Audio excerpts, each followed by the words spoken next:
My dear children and parents, I am glad that you asked a question during Mother's Day celebrations regarding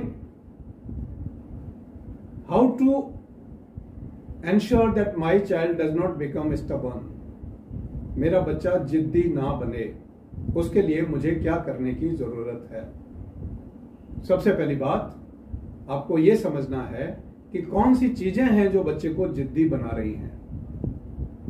जिद्दी हम खुद बनाते हैं अपने बच्चों को, स्टबर्ननेस हम खुद डालते हैं अपने बच्चों में, शुरुआत में खेल खेल में, मस्ती मजाक में, और धीरे धीरे वो उसकी हैबिट बन जाती है।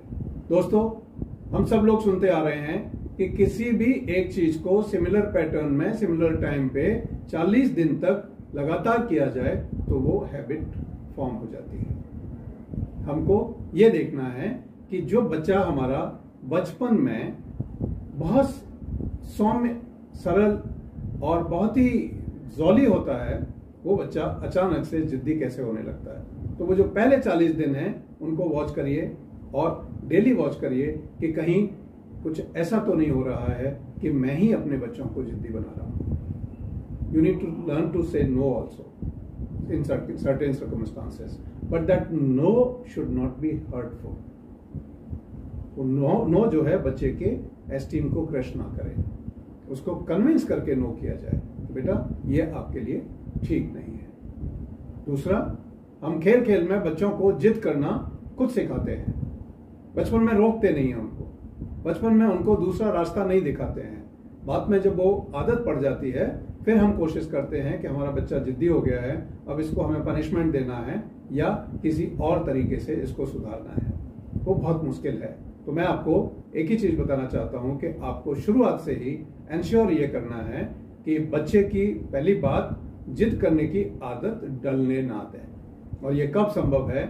वो तब संभव है जब आप अपने बच्चे की हर जेन्युइन बात को मानेंगे और जो जेन्युइन बात नहीं है उस पे उसको बोलेंगे कि बेटा ये पॉसिबल नहीं है। आप बिल्कुल क्लियर कम्युनिकेट करेंगे, घुमा फिरा के नहीं, सरकास्टिक लैंग्वेज में नहीं, क्योंकि वो हार्मफुल है। जैसे ही आपको लगे कि मेरा बच्चा कोई एक पर्टिकुलर हैबिट डेवलप कर रहा है, उसको रीचैनलाइज करिए, उसको रीडायरेक्ट करिए, उसको दूसरे रास्ते पर लेके जाइए, उसको गेम्स में, स्पोर्ट्स में, फिजिकल स्पोर्ट्स में, रनिंग में या कुछ भी क्रिएशन में। बच्चे आजकल बहुत क्रिएटिव हैं, उनको थोड़ा सा मौका मिल जाए कुछ करने का तो वो उसमें एंगेज हो जाते हैं। तो इसलिए आप उनको क्या करें, जिद्दी होने से बचाए रखने के लिए उनका एक तो शुरू से बिहेवियर वॉच करें, बिहेवियर वॉच करते हुए उसमें आप अच्छा बिहेवियर डालने की कोशिश करें, क्रिटिसिज्म को बंद करें। क्योंकि मैं हर बार आपको एक ही बात कहता हूं, आप जिस चीज को खाद पानी डाल रहे होते हैं वही चीज बढ़ती है। जब आप नेगेटिविटीज को ज्यादा नर्चर कर रहे होते हैं तो नेगेटिविटी बढ़ेगी, जब आप पॉजिटिविटी की बात ज्यादा कर रहे होते हैं तो पॉजिटिविटी बढ़ेगी। तो बच्चों के साथ क्या करना है कि उनकी हर बात को पहले तो मानना नहीं है, मगर ना करने का तरीका भी आपको सीखना पड़ेगा। वो तरीका ऐसा हो जो बच्चे को किसी भी तरह से इमोशनली नुकसान नहीं पहुंचाता हो, डांट के नहीं हो, पनिशमेंट दे के नहीं हो, उसको रीडायरेक्ट करके हो। मैं आपको एक छोटा सा एग्जांपल देता हूं। एक दिन मैं अपनी बेटी के साथ मॉल में गया, उसको कोई टॉय खरीदना था। मैंने उसकी एक लिमिट फिक्स कर दी कि आप 200 रुपए तक का कोई टॉय आज खरीद सकते हैं, जो भी आपकी चॉइस हो। उस बच्चे ने पूरा स्टोर तलाशा और उसमें से अपनी चॉइस की बहुत सारी चीजें निकाली और बाद में उसने finally she reached the decision कि मुझे 200 रुपए के भीतर आने वाली इस चीज को खरीदना है। क्या ऐसा हम रेगुलर करते हैं? यदि हम करेंगे तो बच्चे को एनालिसिस भी बढ़ेगी, बच्चे को डिफरेंशिएशन करने का तरीका भी समझ में आएगा, बच्चे को वैल्यू फॉर मनी भी समझ में आएगी, बच्चे की सेलेक्टिविटी बढ़ेगी, बच्चे का थॉट्स बढ़ेंगे, बच्चे का अपने आप कंपैरेटिव स्टेटमेंट तैयार करने की नेचर पड़ेगी। नॉर्मली हम इसके उल्टा करते हैं कि जो हम सोचते हैं वो बेस्ट से बेस्ट देने की कोशिश करते हैं, मगर वो बैकफायर करता है। करना यह है इस सिचुएशन में भी बच्चे ने यदि आपसे कोई चीज मांगी है, आप उसको दीजिए, मगर एक ऐसी व्यवस्था बना दीजिए जैसा कि मैंने आपको एग्जांपल दिया। उसमें बच्चे को मैंने चॉइस भी दी, बच्चे को मैंने रेस्ट्रिक्ट भी किया। आप भी कर सकते हैं। आप बच्चों को चॉइस दीजिए और तरीके से उसको लविंगली आप रीडायरेक्ट भी करिए। आपका बच्चा जिद्दी नहीं बनेगा। अब मान लीजिए जिद्दी बन गया है तो क्या करें? ऐसी सर्कमस्टांसेस में आपको धैर्य से काम लेना पड़ेगा। सबसे पहली आपकी क्वालिटी होगी कि आपको धैर्यपूर्वक बच्चे को डील करना सीखना पड़ेगा। अपने अंदर पेशेंस लाना पड़ेगा। डांट फटकार के, पनिशमेंट करके, टीचर्स को बोल के, स्कूल को बोल के, साथियों को बोल के, रिश्तेदारों को बोल के कि मेरा बच्चा जिद्दी है, आप उसको और ज्यादा खराब कर रहे हैं और ज्यादा डैमेज कर रहे हैं। आपको क्या करना है कि वही सिंपल रूल जो मैंने पहले आपसे कहा है कि reprimand in private, praise in public. डांटना है तो प्राइवेट में, तारीफ करनी है तो पब्लिक में। वो आप कर सकते हैं और ज्यादातर लोगों ने आपने करना शुरू कर दिया है। मुझे इस बात पे आपके साथ जुड़ने का फक्र भी है। दूसरी चीज, हम जब बच्चा जिद कर रहा है उस समय पहली बात, क्या हम उसको रिडायरेक्ट कर सकते हैं? सपोज नहीं हो रहा है, क्या हम उसको फर्मली नो बोल सकते हैं कि this is not permitted but politely? तो आपका जो पोलाइट बट फर्म जो बिहेवियर है, जो एक्शन है, वो बच्चे को समझने के लिए मजबूर करेगा कि जो मेरे पेरेंट्स कह रहे हैं वो शायद मेरे हित में कह रहे हैं, और उसको समझाने की जरूरत है कि आप ऐसा क्यों कर रहे हैं। उसको यह समझाने की जरूरत है कि ऐसा करने से उस बच्चे को खुद को क्या नुकसान होने जा रहा है। नॉर्मली हम बड़े लोग, पेरेंट्स लोग जजमेंटल हो जाते हैं। बच्चे की बात सुनने से पहले अपना जजमेंट सुना देते हैं।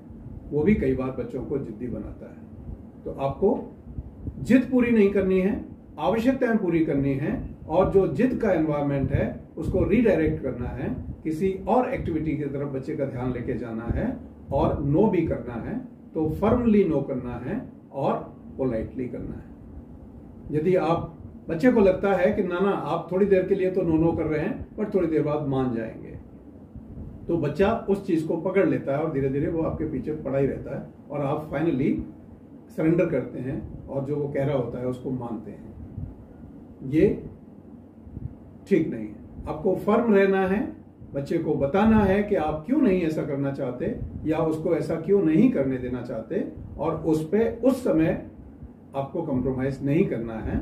बच्चे को रीडायरेक्ट करते हुए, बिना उसको किसी भी तरह का हर्ट पहुंचाते हुए, किसी भी तरह का उसको इल फीलिंग देते हुए, और उसको आप आराम से मैनेज कर सकते हैं। उस केस में जब आपको लग रहा है कि नहीं बच्चा बहुत ज्यादा जिद्दी हो गया है, तारीफ से शुरुआत करें, और शुरुआत करें इस बात से कि हम अपने बच्चे को किस तरीके से आगे ले जा सकते हैं, उसको एक अच्छा एनवायरनमेंट देते हुए और उसको एक तारीफ का माहौल बनाते हुए, उसको छोटे छोटे टारगेट्स देते जाएं, उसको जैसे जैसे वो अचीव करता जाए इंसेंटिवाइज करते जाएं। उसको ब्राइब ना करें, उसको इंसेंटिवाइज करें। इंसेंटिव मनी से, चॉकलेट से या टॉय से ही नहीं होता है। आपके शब्दों का जो इंसेंटिव है वो बहुत बड़ा इंसेंटिव होता है। आप उस ताकत को समझें और उसका इस्तेमाल करने की कोशिश करें। मैं समझता हूं आपके बच्चे जिद छोड़कर और आपके कहे अनुसार चलना शुरू करेंगे। मगर एक चीज और भी है, बच्चे क्योंकि आपके व्यवहार को कॉपी करते हैं, तो आप ये भी देखें कहीं आप खुद तो जिद्दी नहीं है अपने रिलेशंस में, अपने फैमिली में, अपने हस्बैंड वाइफ के साथ। उसको भी थोड़ा सा वॉचफुल रहें कि यदि हमारे अंदर ऐसा कुछ है और हमारा बच्चा ऐसा कुछ कर रहा है तो उसको रोक पाना मुश्किल होगा। तो आप हीरो हैं बच्चे के, आपको फॉलो करता है बच्चा, आप उसको वही फॉलोअरशिप दें जिसको कि आप चाहते हैं कि आपके बच्चे में होनी चाहिए। तो अपने आप को एलिवेट करते हुए आप अपने बच्चे को एलिवेट कर सकते हैं और किसी भी तरह की जिद से बाहर ला सकते हैं। कई बार हालात यहां तक पहुंचती है हमारे पास जब बच्चों को लाया जाता है कि बच्चा बोलना ही बंद कर देता है, बच्चा आपके क्वेश्चंस का जवाब देना ही बंद कर देता है। वो स्थिति तब आती है जब उसको बहुत बार ये लग चुका होता है कि मेरी तो कोई सुनता ही नहीं। तो आप एक धैर्यपूर्वक लिसनर बने, बच्चे की बात को पूरी सुने, बीच में जजमेंटल ना हो, और बच्चा जब भी किसी भी तरह की जिद कर रहा हो उसको रीडायरेक्ट करते हुए एक अच्छा रास्ता दिखाएं और एक खूबसूरत मोड़ देकर उसको उस मोड़ से होते हुए एक अच्छे डेस्टिनेशन की तरफ ले जाने की कोशिश करें। आपका बच्चा जिद छोड़ देगा। I wish you all the very best in transforming our future generations. Thanks.